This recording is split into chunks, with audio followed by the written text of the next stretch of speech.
Salve, salve, salve, salve, um prazer, uma honra estar com vocês. Sejam bem-vindos a essa aula. Muito obrigado a todos vocês E é uma honra, tem sido uma honra, e tem sido uma caminhada e uma jornada de aprendizagem para vocês e para mim também. Então, dando continuidade à nossa aula, a gente está trabalhando a concepção, a teoria de Piaget, e nesta aula a gente vai falar desses estímulos externos e internos que provocam o processo de assimilação.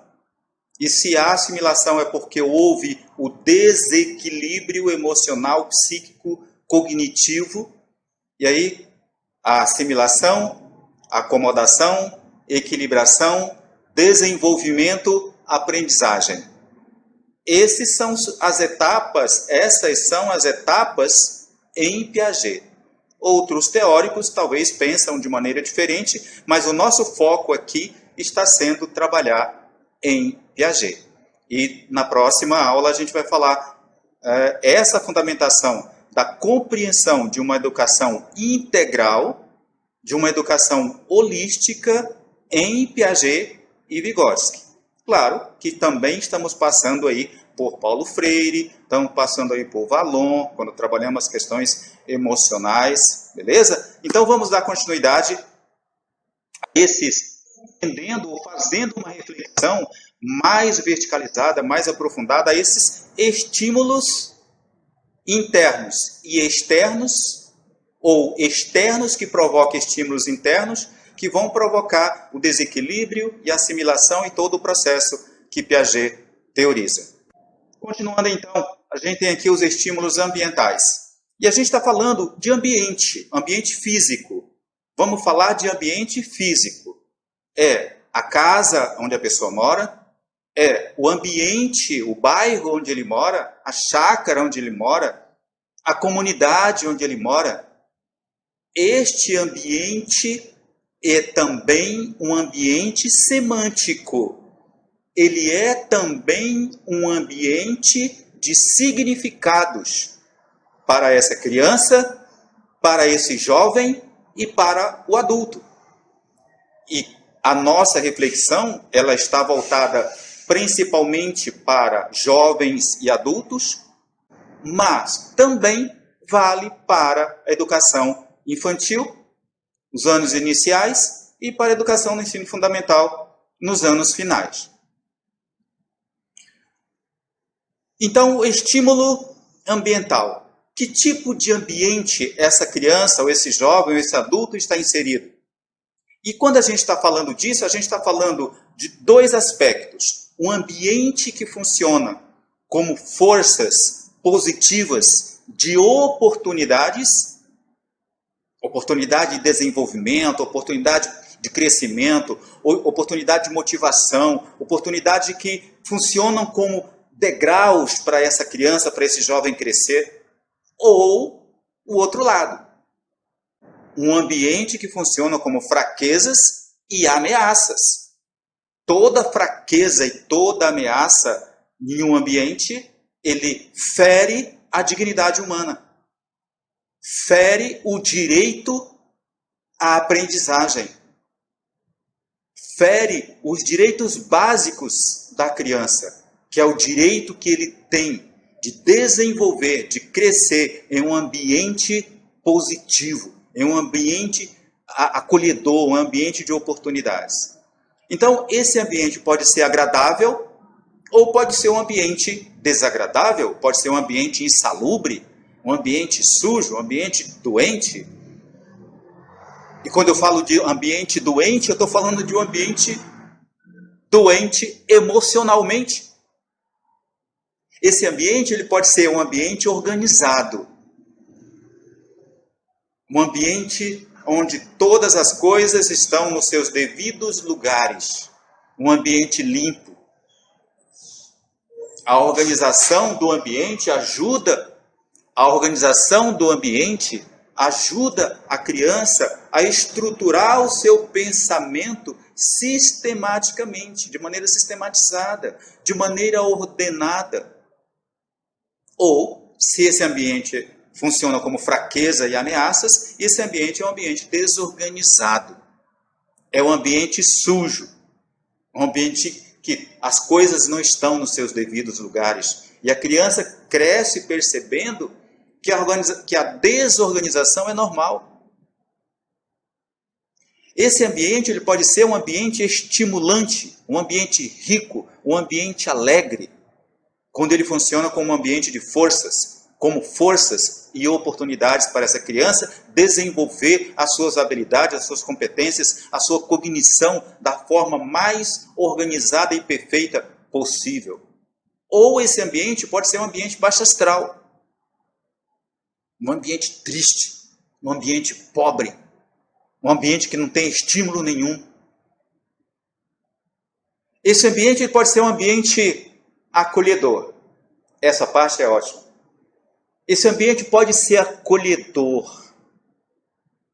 E quando a gente fala de acolher, a gente está falando também, além do afago, do carinho, da necessidade humana que a gente tem de ser acariciado, de ser tocado, de ser abraçado, de ser sentido, o toque sinestésico. A gente está falando também do acolhimento emocional, do acolhimento espiritual, do acolhimento psíquico. E aí sim, nesse ambiente, a criança neste ambiente, é garantido à criança o seu direito em crescer, em desenvolver em todos os seus aspectos.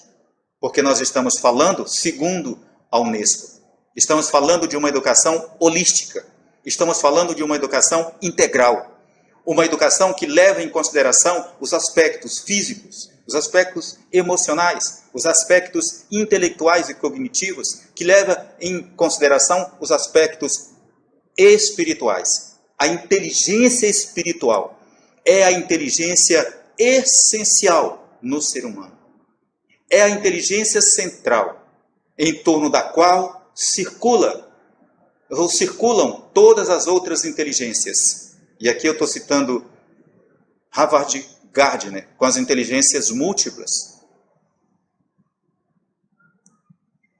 Portanto, esse ambiente pode ser um ambiente acolhedor ou um ambiente agressivo. Quando as pessoas não se respeitam, quando as pessoas se xingam, quando as pessoas se denigrem, quando os adultos xingam uns aos outros, quando os adultos xingam as crianças, denigrem a dignidade da criança, esse é um ambiente agressivo, ameaçador, que tira da criança o seu direito. É direito da criança de crescer em um ambiente agradável, acolhedor, que promova o desenvolvimento das suas competências e das suas habilidades. Nesse ambiente, o ambiente, ele influencia as experiências. Esse ambiente influencia os processos cognitivos dos quais a gente está falando em Piaget. Esse ambiente, ele estimula as dimensões holísticas das quais a gente está falando. E aqui a gente está falando agora da epigenética. A epigenética prova cientificamente que todos os estímulos externos que geram estímulos internos, eles afetam todas as células do nosso corpo. De 60 a 100 trilhões de células um ser humano tem, dependendo do seu tamanho, da sua dimensão, claro.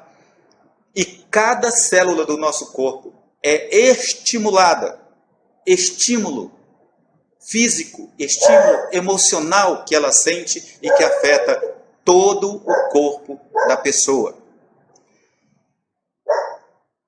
Esses fenômenos, eles elevam ou não a quantidade... Então, todos esses estímulos, eles promovem ou não o desenvolvimento harmônico e equilibrado, integral, holístico da criança, do jovem e do adulto. Continuando, então, para o nosso próximo estímulo, que nós falamos um pouco atrás, em uma visão macro, mais ampla, são os estímulos verbais. A palavra falada ela tem o poder de vida ou de morte. Ela tem o poder de criar ou de destruir. Ela tem o poder de promover para o bem ou de promover para o mal. A palavra é como fogo que pode queimar uma grande floresta. Uma simples palavra, uma simples faísca pode incendiar toda uma floresta. E dita para uma criança na sua fase aí de 0 a 7, 8 anos de idade, é uma semente plantada que vai dar o seu devido fruto. Então as palavras, elas podem ser agradáveis quando são forças e oportunidades. Elas podem ser agradáveis, elas podem ser palavra de elogio. Quando a gente recebe um elogio por algo que a gente se esforçou muito, que a gente fez de bom, e alguém chega, pô, parabéns, legal, fulano, ou Pedrinho, Joãozinho, parabéns, você fez bem feito. Oh, a gente fica todo feliz, né? Fica viajando, fica flutuando, a gente fica leve. Nós que somos adultos, imagine as crianças, como elas se sentem. Imagine as crianças, como elas se sentem. Também se sentem felizes quando elogiadas. E se sentem feridas e magoadas quando xingadas. Então, as palavras, elas são elogios ou são insalubres? São vida ou são morte? As palavras, elas podem, como disse, elevar ou nos humilhar.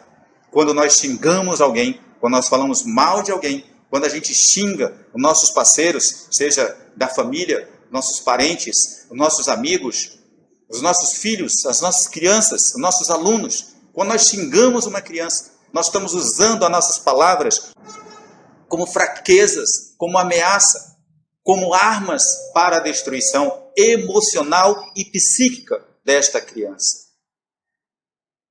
As palavras podem ser estimulantes, podem ser alegres. A escolha é minha, a escolha é sua, a escolha é nossa. As palavras podem ser xingamentos, podem ser maldição. A palavra pode abençoar. E quando abençoa, cria. Ou as palavras podem amaldiçoar. Enquanto os xingamentos que amaldiçoam, elas destroem, elas matam. Quem mata não é só assassino lá, não. As palavras também matam as pessoas. Matam a emoção, matam a criatividade, matam a intuição, matam os sonhos das pessoas, das crianças. Então, como educadores, nós podemos usar as palavras acolhedoras. Palavras acolhedoras, é ótimo. E o que é uma palavra acolhedora? É o apoio, a palavra que apoia, a palavra que constrói, a palavra que anima o desanimado, a palavra que tenta trazer alegria para os tristes, a palavra que ajuda alguém a sair do seu estado emocional negativo para um estado emocional positivo, a palavra que elogia algo que uma criança fez. Às vezes uma criança pega uma folha de papel, um lápis e começa a desenhar, e começa a fazer um monte de desenho de rabiscos para ele. Ele está fazendo uma obra de arte, para ele está escrevendo. E aí ele termina aquilo ali, que ele põe a alma dele, ele faz com a alma, ele faz com o coração, ele faz com tudo que há nele. Quando ele termina, ele leva para a mamãe. Olha aqui, mamãe, que eu fiz. Vai para lá, menino. Tá vendo que eu estou ocupada, não? Tá me atrapalhando. Você não faz nada na vida, não presta para nada e está aqui me atrapalhando. Cara, imagine como se sente uma criança quando ouve essas bombas verbais sobre ele. Será que essas palavras estão ajudando essa criança a crescer, a desenvolver? Será que essa mãe, esse avô, o parente, quem quer que seja, está usando as suas palavras como fonte de vida? ou está usando como fonte de morte e destruição, que denigre a dignidade dessa criança, o direito dessa criança de crescer em um ambiente saudável. Então, segundo Vygotsky, as palavras são símbolos que mediam a nossa relação com o mundo. Vygotsky, Bakhtin, eles trabalham a palavra como símbolo semiótico, como símbolo significativo, que media a nossa relação com o mundo. Lembra, Paulo Freire? Nós aprendemos juntos, mediados pelo mundo, mas para fazer essa mediação com o mundo, a gente precisa da palavra, das palavras. Essas palavras formam as nossas estruturas dos nossos pensamentos superiores. Olha o poder das palavras. E não sou eu, estou falando. Eu estou refletindo. São os cientistas que falam isso. Ok? Pesquisas, anos de pesquisas para chegar a essas conclusões. E as palavras como vibração eletromagnética, essas palavras influenciam todas as células do nosso corpo. E aqui eu estou na epigenética, que é um conceito que diz que todos os estímulos externos, elas influenciam as 70 a 100 trilhões de células do nosso corpo. Afeta tudo. E a epigenética diz mais, que cada célula do nosso corpo é uma unidade única, viva, inteligente, que percebe, tem a percepção dos estímulos externos, que vão provocar o crescimento ou vão provocar o denegrir, a implosão, a morte em vida. Ok, continuando então aqui a nossa reflexão, os estímulos dos fatos sociais.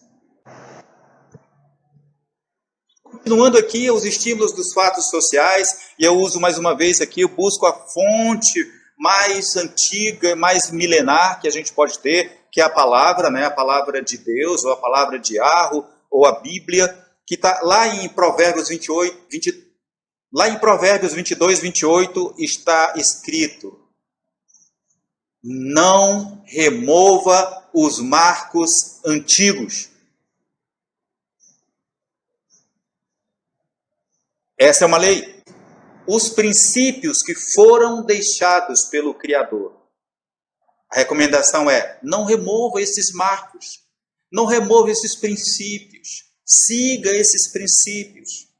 São princípios do Criador. Será que os princípios científicos do homem são mais importantes do que os princípios do Criador? Então, os fatos sociais, eles podem ser positivos ou eles podem ser negativos. Os fatos sociais, eles podem ser forças e oportunidades, e também podem ser fraquezas e ameaças para o desenvolvimento e para o crescimento humano. Nós estamos em uma plena pandemia. Hoje é 20 de junho, estamos no meio da pandemia. Dezenas de pessoas já perderam as suas vidas, mais de 50 mil no Brasil hoje. Esse fato é um fato global, é um fenômeno global que está afetando a nossa psique, a nossa emoção, o nosso sentimento, que está afetando a nossa economia, está afetando tudo em nós. Essa pandemia está trazendo grandes lições. Nós jamais seremos os mesmos após passar essa pandemia. Então, esse é um fato que ele é um fato negativo. Porém, ele está provocando na humanidade um novo nascer, um novo ressignificar, uma nova história, um novo momento que a gente vai viver após essa pandemia. Ainda não sabemos que horizonte é este, se bom, positivo ou negativo. Aguardemos para ver. Então, os fatos sociais, eles podem firmar uma verdade ou uma mentira. O certo é que os fatos sociais são estímulos externos que provocam os estímulos emocionais em nós. E como sociedade, como ser humano como um todo, geram os frutos devidos. Ou seja, todo fato provoca em nós um resultado. E aqui a gente pode usar a própria lei da causa e efeito de Isaac Newton. Para todo efeito existe uma causa. E toda causa obrigatoriamente gera um efeito. O fato social é uma causa. Ela vai gerar um efeito. O fato social já pode em si ser um efeito, mas ele gera ali uma causa que vai gerar um outro efeito. Isso é dialética. É dialético esse processo. Ok? Então, os fatos sociais, eles podem estimular a paz, eles podem estimular a união, eles podem estimular a solidariedade. Ou também pode estimular a violência, pode estimular o racismo, pode estimular o que há de pior em nós. Os nossos instintos do mais baixo calão. Os fatos sociais, eles podem fortalecer a família ou destruir a família. E a família é a base da sociedade. Se destruir a família, vai destruir a sociedade, ou seja, vai virar zona também, vai virar bagunça. Então, pela lei do entrelaçamento quântico, tudo está interligado, interconectado. Tudo está ligado ao tudo, ao todo. Assim, o fato social, bom ou ruim, em qualquer parte do planeta, ele afeta todos, a todos nós. Esse fato social, não importa se aconteça no Japão, na China, no Brasil, em qualquer parte, ele afeta o inconsciente coletivo, que é o conjunto dos pensamentos, das emoções e sentimentos de toda a sociedade, de toda a humanidade. E segundo a filosofia holística, a filosofia quântica ou a física quântica, ela gera, esses fatos geram o ritmo hipnótico. O ritmo hipnótico é a somatória dos sentimentos, das emoções, das falas, de tudo que acontece em uma comunidade. É como criar uma redoma em torno dessa comunidade ou dessa sociedade, ou da cidade em si. Uma cidade cria o próprio ritmo hipnótico.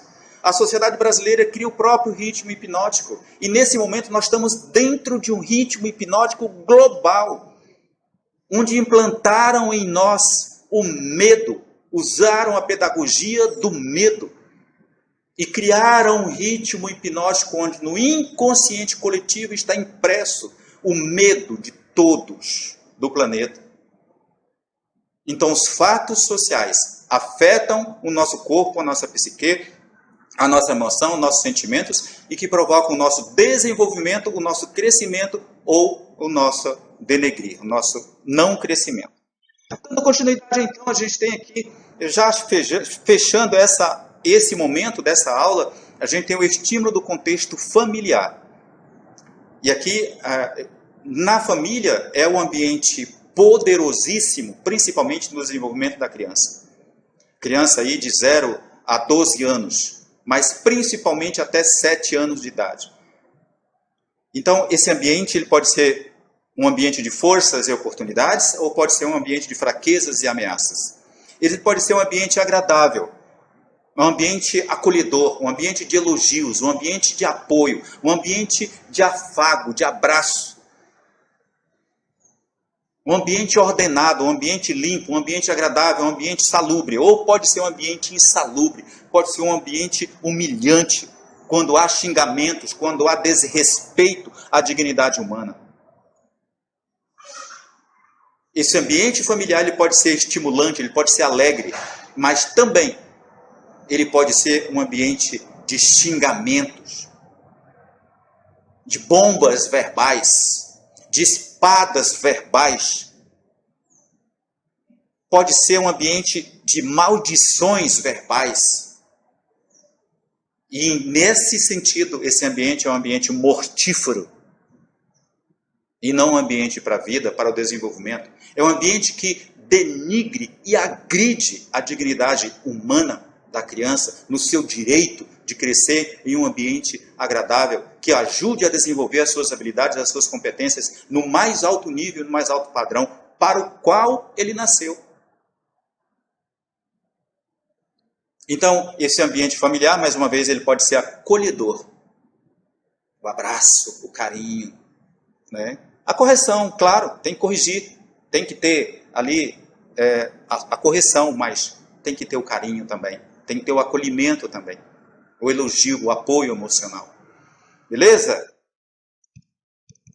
Finalizando então esse momento, a gente está refletindo sobre os contextos dos estímulos emocionais que provocam desequilíbrio psíquico e emocional, que geram assimilação e etc. em Piaget.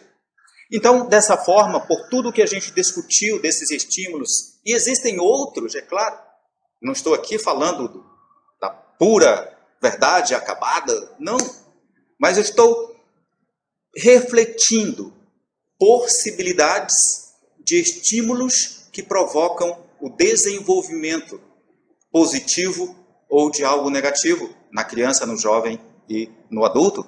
Dessa forma, todos esses fatores internos e externos geram transformações comportamentais. Lógico.